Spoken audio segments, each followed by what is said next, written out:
दादा ती पण एक बॅट पाहिजे होती आपली. बॅट का? तिथं बॅट आहेत, तुम्हाला जशी पाहिजे तशी चेक करा. हार्ड टेनिस आहे ना सगळे? हो, हार्ड टेनिसचे आहेत.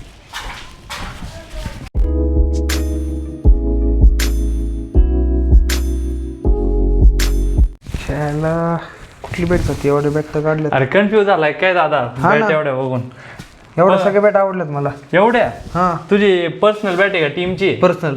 पर्सनल. तू कोणत्या बॉलवर खेळतो? गुरुच्या. गुरुच्या. तुझी हाईट काय आहे?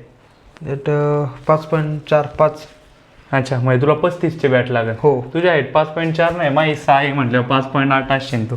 35ची बॅट बघ बरं कशी कम्फर्टेबल आहे. नाही, सगळ्यात मला कम्फर्टेबल वाटतात. फक्त तुम्ही मेन काय या सगळ्या 35 आहे आणि यांचा जो स्कूप आहे ना हा डीप नाही थोडा पण. बॅट बघताना कधी पण लक्षात ठेव की जास्त डीप स्कूप नाही पाहिजे, हाईटनुसार बॅट पाहिजे. या 2 गोष्टी महत्वाच्या आहेत. हो का? हा, आणि बघ तुला जी आवडेल ती काढ मग, बाकी काय नाही. ओके, कन्फ्यूज नको. ठीक आहे, चालेल. ठीक. ह्या 2 मध्ये हीच ओके वाटते. हेच मला फायनल करून द्या. ठीक आहे, चालते.